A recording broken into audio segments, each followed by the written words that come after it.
श्रीलक्ष्मी नृसिंह सहस्रनाम स्तोत्र महामन्त्रस्य ब्रह्मा ऋषिः अनुष्टुप् छन्दः लक्ष्मी नृसिंहो देवता श्रीलक्ष्मी नृसिंहः परमात्मेति बीजम् लक्ष्मीर्मायेति शक्तिः जीवो बीजम् बुद्धिः शक्तिः उदानवायुर्बीजम्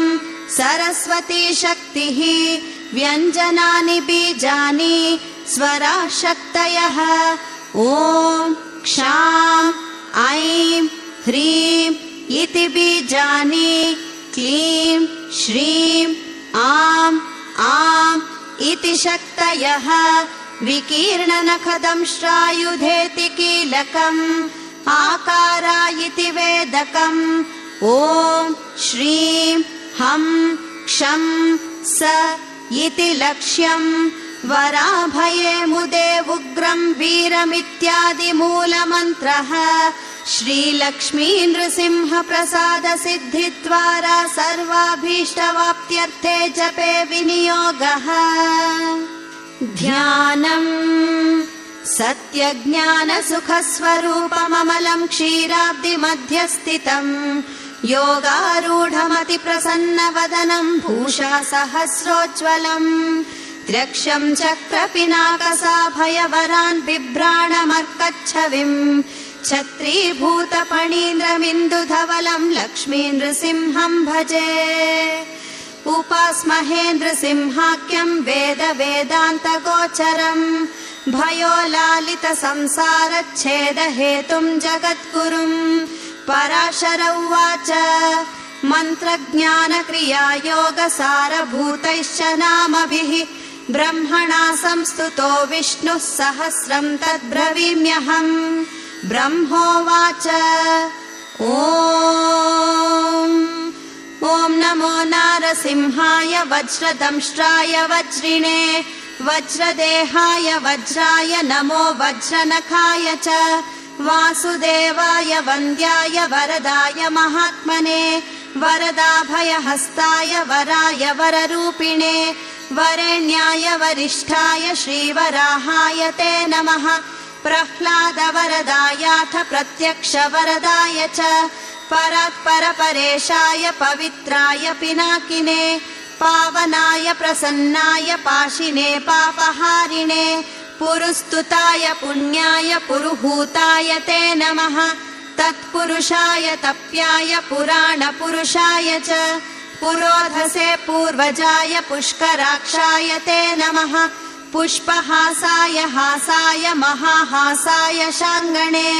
सिंहाय सिंहराजाय जगद्वन्द्याय ते नमः अट्टहासाय रुष्टाय बलावासाय ते नमः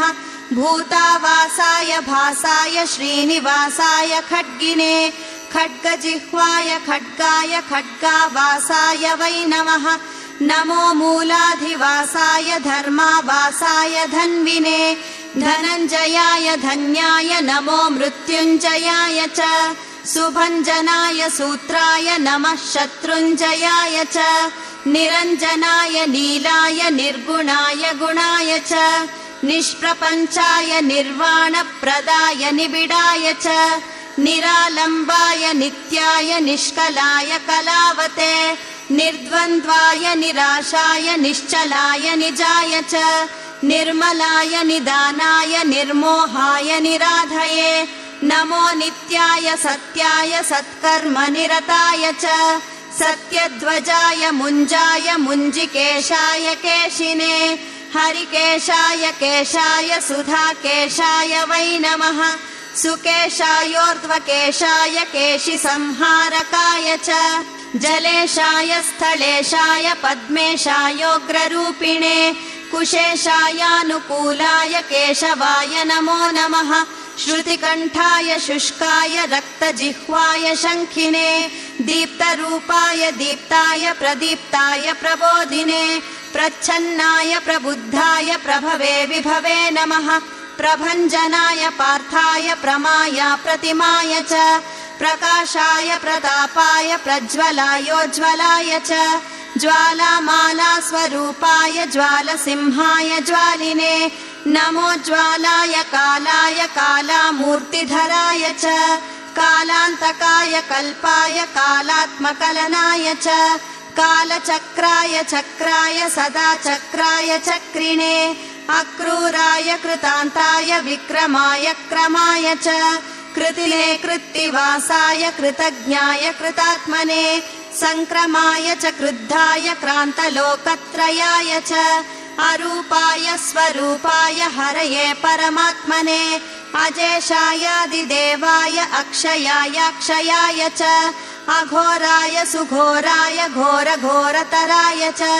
नमोऽस्तु घोरवीर्याय लसद्घोराय ते नमः घोराध्यक्षाय घोराय दक्षिणार्णाय शम्भवे दिव्याय मेघरूपाय नमो मायान्ध्यहारिणे मेघनाथाय नाथाय तुभ्यं मेघात्मने नमः मेघवाहनरूपाय मेघश्यामाय मालिने व्यालयज्ञोपवीताय व्याघ्रदेहाय वै नमः व्याघ्रपादाय च व्याघ्रकर्मणे व्यापकाय च विकटास्याय वीर्याय विष्टरश्रवसे नमः विकीर्णनखदंश्राय नखदंश्रायुधाय च विश्वक्सेनाय सेनान्यै विज्वलाय बलाय च विरूपाक्षाय वीराय विशेषज्ञाय साक्षिणे वीतशोकाय विस्तीर्णवदनाय नमो नमः विधानाय विधेयाय विजयाय जयाय च विबुधाय विभावाय नमो विश्वम्भराय च वीतरोगाय विप्राय विकटाङ्गधराय च विपुलाङ्गविनीताय नमस्ते विश्वयोनये दिगम्बराय दीप्ताय विश्रुताय वियोनये विह्वलाय विवाहाय नमो व्याहृतये नमः विलासाय विकल्पाय महाकल्पाय ते नमः बहुकल्पाय कल्पाय कल्पातीताय कल्पिने कल्पानां मुखरूपाय नुतकल्पादये नमः तटित्प्रभाय तार्क्ष्याय तरुणाय तपस्विने तारकाय तमोघ्नाय तत्त्वज्ञाय तरस्विने तक्षकाय तनुत्राय वटवेतरलाय च तरक्षवे तापनाय तापत्रयहराय च चतुरोपाय शान्ताय शान्त्याधाराय ते नमः शतपत्राय तार्क्ष्या संस्थितये शतमूर्तये शतक्रतुस्वरूपाय शाश्वताय शतात्मने नमः सहस्रशिरसे सहस्रवदनाय च सहस्रार्कप्रकाशाय सहस्रायुधधारिणे नमः स्थूलाय सूक्ष्माय सुसूक्ष्माय नमो नमः सहस्राक्षाय देवाय दिक्प्रोत्राय नमो नमः सहस्रनामधेयाय सहस्राक्षधराय च सहस्रबाहवे तस्मै सहस्रचरणाय च सुक्षीणाय सुभिक्षाय सूर्याध्यक्षाय शालिने धर्माध्यक्षाय धर्माय योगाध्यक्षाय वै नमः प्रजाध्यक्षाय स्वक्षाय विपक्षाय सुमूर्तये कालाध्यक्षाय तीक्ष्णाय मूलध्यक्षाय ते नमः अधोक्षजाय मित्राय सुमित्रायारुणाय च शत्रुघ्नाय सुमित्राय विघ्नकोटिहराय च रक्षोघ्नाय कृतघ्नाय भूतज्ञाय नमो नमः नमो ज्येष्ठाय शुक्लाय नीलवस्त्रधराय च रक्तमाल्यविभूषाय रक्तगन्धानुलेपिने दुरन्धराय धूर्ताय दुर्दर्शाय नमो नमः भूतपालादिवासाय भूतावासाय ते नमः भूतभेतालघाताय भूताधिपतये नमः भूतग्रहविनाशाय भूतिसंयमिने नमः महाभूताय भृगवे सर्वभूतात्मने नमः सर्वारिष्टविनाशाय सर्वसम्पत्कराय च सर्वाधाराय सर्वाय सर्वादिहरये नमः सर्वदुःखप्रशान्ताय सर्वसौभाग्यदायिने सर्वज्ञायाप्यनन्ताय सर्वशक्तिधराय च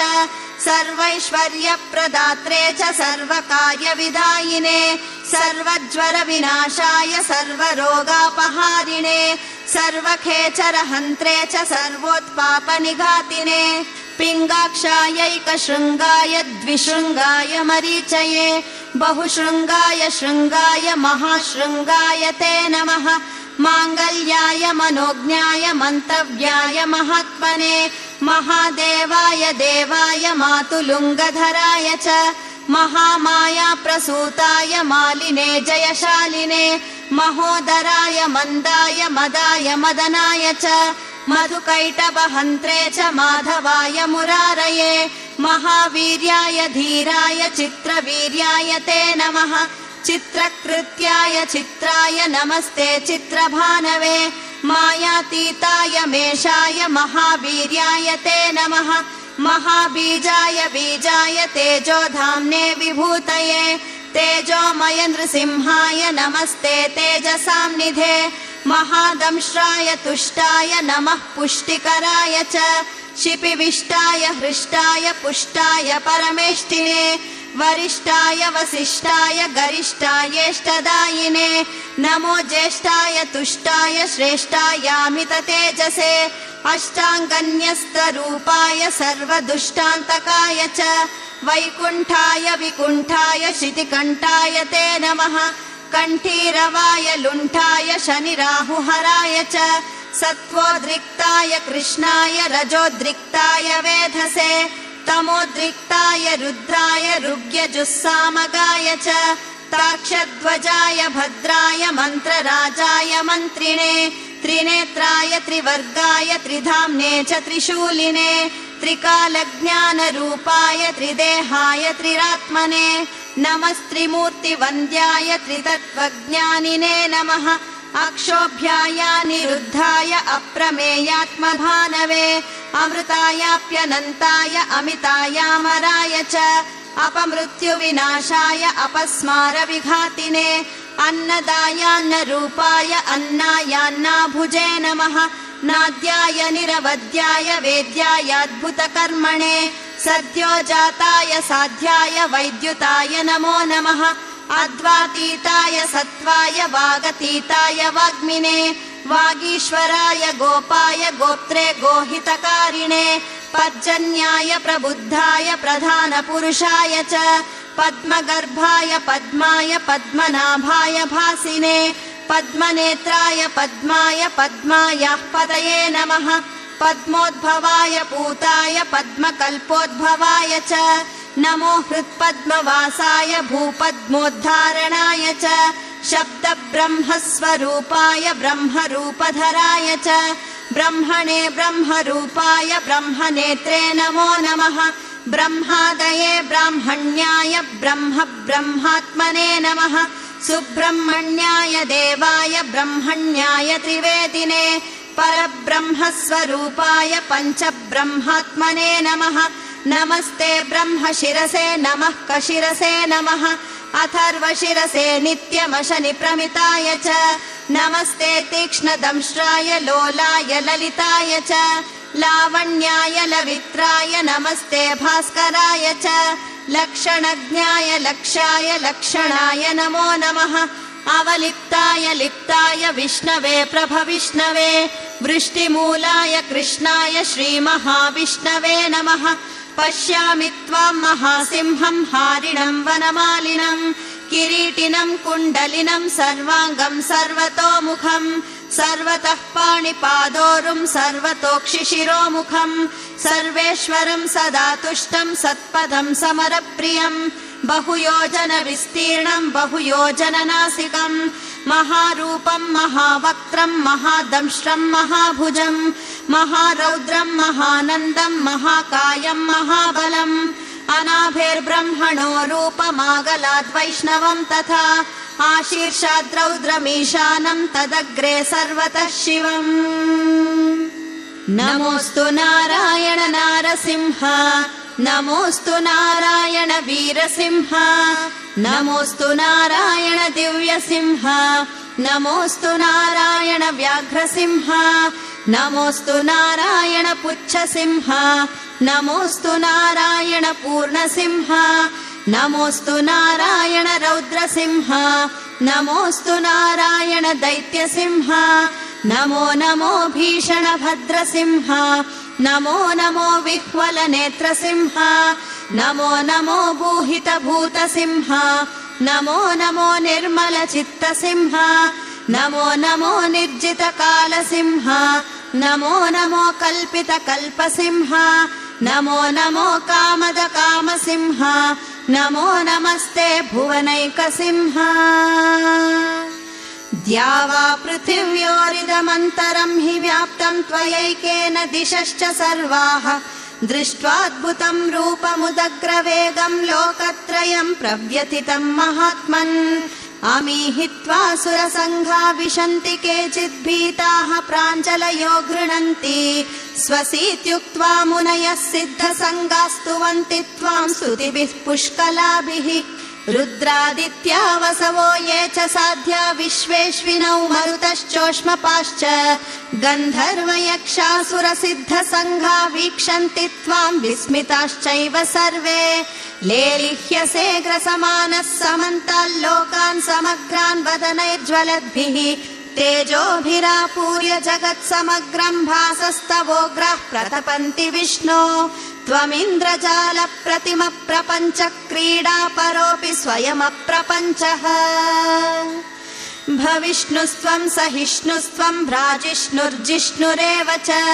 पृथ्वी त्वमन्तरिक्षं च पर्वतारण्यभूमयः कालाकाष्ठाविलिप्तस्त्वं मुहूर्तप्रहराधिकम् अहोरात्रं त्रिसन्ध्या च पक्षमासास्तु वत्सरः युगादिर्युगभेदश्च सन्धिश्च युगसन्धयः नित्यं नैमित्तिकं चैव महाप्रलय एव च करणं कारणं कर्ता भर्ता हर्ता त्वमीश्वरः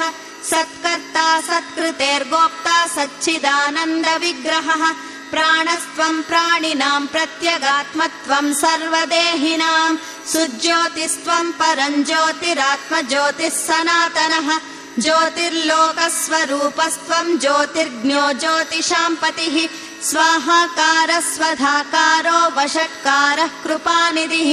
अहङ्कारो निराकारो वेगाकारश्च शङ्करः अकारादिहकारान्त ओङ्कारो लोककारकः एकात्मा त्वमनेकात्मा चतुरात्मा चतुर्भुजः चतुर्मूर्तिश्चतुर्दंष्ट्रश्चतुर्वेदमयोत्तमः लोकप्रियो लोकगुरुर्लोकेशो लोकनायकः लोकसाक्षी महालोको लोकैको लोकलोचनः लोकाधारो बृहल्लोकः सर्वलोकमयो विभुः लोककर्ता विश्वकर्ता कृतकर्ता कृतागमः अनादिस्त्वमनन्तस्त्वम् अभूतो भूतविग्रहः स्तुतस्तवस्तव प्रीतस्तोता नेता नियामकः त्वं गतिस्त्वं मतिस्त्वं दिः पिता माता गुरुः सखा सुहृदश्चात्मरूपस्त्वं त्वां विना नास्ति मे गतिः नमो मन्त्रास्त्ररूपाय तन्त्राराध्याय ते नमः बहुरूपाय रूप्याय पञ्चरूपधराय च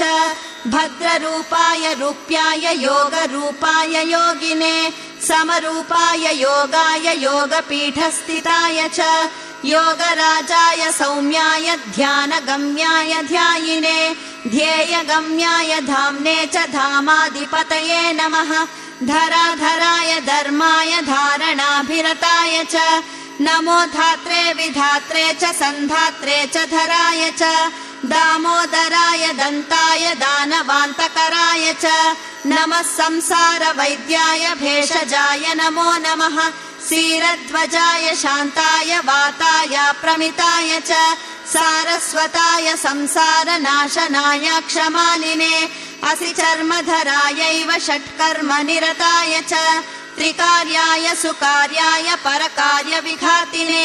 सुशर्मणे मन्मथाय नमो धर्माय वर्मिणे करिचर्मवसानाय करालवदनाय च कवये पद्मगर्भाय भूगर्भाय घृणाब्दये ब्रह्मगर्भाय गर्भाय बृहद्गर्भाय दूर्जटे नमस्ते विश्वगर्भाय श्रीगर्भाय जितारये नमो हिरण्यगर्भाय हिरण्यकवचाय च हिरण्यकनिहन्त्रे च हिरण्यनयनाय च हिरण्यवर्णदेहाय हिरण्याक्षविनाशिने हिरण्यरेतसे तुभ्यं हिरण्यवदनाय च नमो हिरण्यशृङ्गाय निस्सङ्गाय च शृङ्गिणे भैरवाय सुकेशाय भीषणायान्त्रमालिने चण्डाय रुण्डमालाय नमो दण्डधराय च अखण्डतत्त्वरूपाय कमण्डलुधराय च नमस्ते चण्डसिंहाय सत्यसिंहाय ते नमः नमस्ते श्वेतसिंहाय पीतसिंहाय ते नमः नीलसिंहाय नीलाय रक्तसिंहाय ते नमः नमो हारिद्रसिंहाय धूम्रसिंहाय ते नमः मूलसिंहाय मूलाय बृहत्सिंहाय ते नमः पातालस्थितसिंहाय नमः पर्वतवासिने नमो जलस्थसिंहाय अन्तरिक्षस्थिताय च कालाग्निरुद्रसिंहाय चण्डसिंहाय ते नमः अनन्तजितसिंहाय अनन्तगतये नमः नमो विचित्रसिंहाय बहुसिंहस्वरूपिणे अभयङ्करसिंहाय नारसिंहाय ते नमः सप्ताब्दिमेखलायैव सप्तसामस्वरूपिणे सप्तवायुस्वरूपाय सप्तच्छन्दोमयाय च सप्तार्चिरुद्यद्दंष्ट्राय सप्ताश्वरथरूपिणे स्वच्छाय स्वच्छरूपाय स्वच्छन्दाय नमो नमः श्रीवत्साय सुरेशाय श्रुतये श्रुतिमौलये शुचिश्रोत्राय शूराय सुभगाय सुधन्वने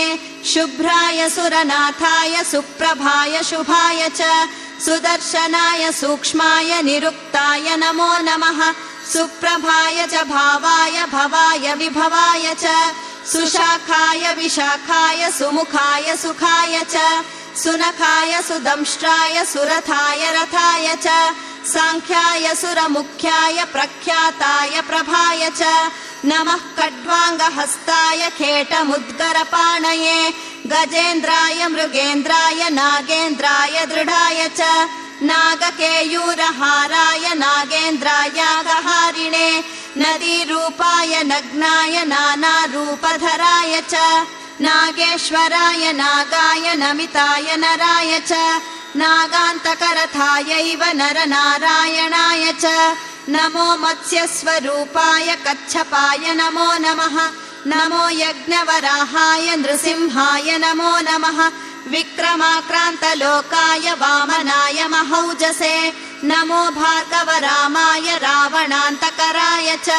नमस्ते बलरामाय कंसप्रध्वंसकारिणे बुद्धाय बुद्धरूपाय तीक्ष्णरूपाय कल्किने आत्रेयायाग्निनेत्राय कपिलाय द्विजाय च क्षेत्राय पशुपालाय पशुवक्त्राय ते नमः गृहस्थाय वनस्थाय यतये ब्रह्मचारिणे स्वर्गापवर्गधात्रे च तद्भोक्त्रे च मुमुक्षवे सालग्रामनिवासाय क्षीराब्धिशयनाय च श्रीशैलाद्रिनिवासाय शिलावासाय ते नमः योगिहृत्पद्मवासाय महाहंसाय ते नमः ग्रहमालाय गुह्याय गुप्ताय गुरवे नमः नमो मूलाधिवासाय नीलवस्त्रधराय च पीतवस्त्राय वस्त्राय रक्तवस्त्रधराय च रक्तमाल्यविभूषाय रक्तगन्धानुलेपिने धुरन्धराय धूताय सुधर्माय धनाय च धर्मदाय दुरन्ताय दुर्धराय नमो नमः दुर्निरीक्षाय शिष्टाय दुर्दर्शाय द्रुमाय च दुर्भेद्याय दुरीशाय दुर्लभाय नमो नमः दृप्ताय दीप्तवक्त्राय दुदृप्तनयनाय च उन्मत्ताय प्रमत्ताय नमो दैत्यारये निशम् रसज्ञाय रसेशाय आरक्तवसनाय च पथ्याय परितोषाय रथ्याय रसिताय च ऊर्ध्वकेशोर्ध्वरूपाय नमस्ते चोर्ध्वरेतसे ऊर्ध्वजिह्वाय सिंहाय नमस्ते चोर्ध्वबाहवे परप्रध्वंसकायैव शङ्खचक्रधराय च गदापद्मधरायैव पञ्चबाणधराय च कामेश्वराय कामाय कामपालाय कामिने नमः कामविहाराय कामरूपधराय च सोमसूर्याग्निनेत्राय सोमपाय नमो नमः नमः सोमाय वामाय वामदेवाय ते नमः सोमेश्वराय सौम्याय भक्तिगम्याय ते नमः कूष्माण्डगणनाथाय सर्वश्रेयस्कराय च भीष्माय भीकरायैव भीमविक्रमणाय च मृगग्रीवाय जीवाय जिताय जितकाशिने जटिने जामदग्न्याय नमस्ते जातवेदसे जपाकुसुमवर्णाय जप्यायापि च जापिने जरायुजायाण्डजाय स्वेदजायोद्भिदे नमः जननाथाय रामाय जाह्नवीजनकाय च जराजन्मविदूराय प्रद्युम्नाय प्रबोधिने जिह्वरौद्राय रुद्राय वीरभद्राय ते नमः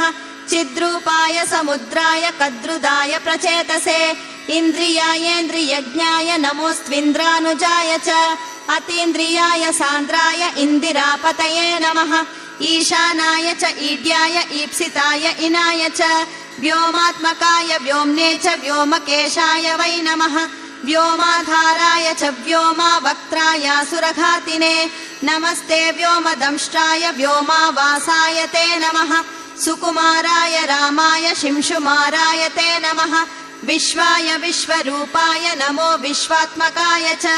ज्ञानात्मकाय ज्ञानाय विश्वेशाय परात्मने एकात्मने नमस्तुभ्यं नमस्ते द्वादशात्मने चतुर्विंशतिरूपाय पञ्चविंशतिमूर्तये षड्विंशकात्मने नित्यं सप्तविंशतिकात्मने धर्मार्थकाममोक्षाय विमुक्ताय नमो नमः भावशुद्धाय सिद्धाय साध्याय शरभाय च प्रबोधाय सुबोधाय नमो बुद्धिप्रियाय च स्निग्धाय च विदग्धाय मुग्धाय मुनये नमः प्रियश्रवाय श्राव्याय शुश्रुताय श्रुताय च ग्रहेशाय महेशाय ब्रह्मेशाय नमो नमः श्रीधराय सुतीर्थाय हयग्रीवाय ते नमः उग्राय चोग्रवेग्राय उग्रकर्मरताय च उग्रेक्षणाय व्याघ्राय समग्रगुणशालिने बालग्रहविनाशाय पिशाचग्रहघातिने दुष्टग्रहनिहन्त्रे च निग्रहानुग्रहाय च वृषध्वजाय वृष्याय वृषभाय वृषाय च उग्रवीराय शान्ताय नमः श्रुतिधराय च नमस्ते देवदेवेश नमस्ते मधुसूदन नमस्ते पुण्डरीकाक्ष नमस्ते दुरितक्षय नमस्ते करुणासिन्धो नमस्ते समितिञ्जय नारसिंह नमस्तेस्तु नमस्ते गरुडध्वज यज्ञध्वज नमस्तेस्तु कालध्वज जयध्वज अग्निनेत्र नमस्तेस्तु नमस्ते ह्यमरप्रिय महानेत्र नमस्तेस्तु नमस्ते भक्तवत्सल धर्मनेत्र नमस्तेस्तु नमस्ते करुणानिधे पुण्यनेत्र नमस्तेस्तु नमस्ते भीष्टदायक नमो नमस्ते जयसिंहरूपा नमो नमस्ते वनसिंहरूपा नमो नमस्ते रणसिंहरूपा नमो नमस्ते नरसिंहरूपा दुर्वृत्तं गर्वितं दैत्यं निहत्याजौ सुरद्विषं देशकार्यं महत्कृत्वा गर्जसे स्वात्मतेजसा अतिरौद्रमिदं रूपं दुस्सहं दुरतिक्रमं दृष्ट्वा तु शङ्किताः सर्वे देवतास्त्वामुपागताः एतं पश्य महेशानं ब्रह्माणं मां शचीपतिं दिक्पालान् द्वादशादित्यान् रुद्रानुरगराक्षसान् सर्वान् ऋषिगणान् सप्त मातृगौरी सरस्वतीः लक्ष्मीं नदीश्च तीर्थानि सर्वान् भूतगणानपि प्रसीद त्वं महासिंह उग्रभावमिमं त्यज प्रकृतिस्थो भवत्वं हि शान्तभावं हि धारय इत्युक्त्वा दण्डवद्भूमौ पपात स पितामहः प्रसीद त्वं प्रसीदेति पुनः पुनः प्रसीद त्वं प्रसीदेति पुनः पुनः प्रसीद त्वं प्रसीदेति पुनः पुनः